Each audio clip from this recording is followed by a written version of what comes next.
ஷேரிங்ன்றதை விட நம்பிக்கை உருவாகும். அதான் என்னுடைய குறிக்கோளே. இப்படி 67 ராஜாஜி கூட இருந்தார். இன்றைய தினம் மத்திய அமைச்சர் பொன் ராதாகிருஷ்ணன் அவர்களை 2016 தேர்தல் விஷயமாக கலந்து பேசினேன். நிச்சயமாக இளைஞர்கள் மத்தியிலே ஒரு கவர்ச்சி வந்திருக்கின்றது. அதை நீங்கள் பயன்படுத்திக் கொள்ள வேண்டும். மேலும் விஜயகாந்தோடும் GK வாசுடன் கூட்டணி வைத்தால் நிச்சயமாக திராவிட கட்சிகளுக்கு ஒரு எதிர்ப்பு நிச்சயமாக கிடைக்கும். அதை நீங்கள் பயன்படுத்திக் கொள்ள வேண்டும் என்று வலியுறுத்துகின்றேன். பிறகு நான் GK வாசு சந்திக்கப் போகிறேன்.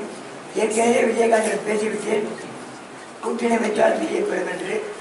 அது அநேகமாக நடக்கும் என்று நினைக்கின்றேன். நிச்சயமாக 18ஆம் தேதிக்கு பிறகு உச்சநீதிமன்றத்தில் அந்த வழக்கினுடைய தீர்ப்பு இப்படியோ அப்படியோ அதன் பிறகு ஒரு நல்ல முடிவு ஏற்படும்.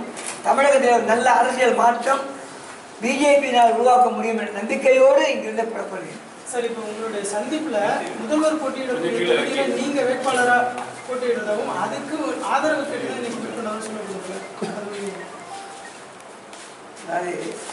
முதல்வர் ஜெயலலிதா நிற்க போகிறாரா இல்லையா என்பதை சந்தேகத்தில் இருக்கிறது. என்னை பொறுத்தவரை அவரை பற்றி நான் கவலைப்படலை. இன்னைக்கு அது பேச்சு இல்லை. அப்படி அவர் இருந்தால் நிச்சயமாக அவர் எந்த தொகுதியில் இருந்தாலும் நான் அவர் வேட்பாளர் இருக்கின்றேன். பொது வேட்பாளராக என்னை அனைத்து கட்சிகளும் தீர்மானிக்க வேண்டும். உண்மையிலேயே உங்களுக்கு அக்கறை இருக்குமானால், ஜெயலலிதா ஆட்சியை அகற்ற வேண்டும் அக்கறை இருக்குமானால், பொது வேட்பாளராக இளைஞன் டிராபிக் நிறுத்த வேண்டும் என்று ஆட்சியாளர்களுக்கு மெசேஜ் கொடுத்திருக்கிறேன். அதை நிச்சயமாக கடைபிடிப்பேன். ஒரே ஒரு பத்திரிகைக்கு கடந்த ஒரு வருஷத்துல 300 கோடி ரூபாய் விளம்பரம் கொடுத்திருக்காங்க ஒரு பத்திரிகை. ஆனா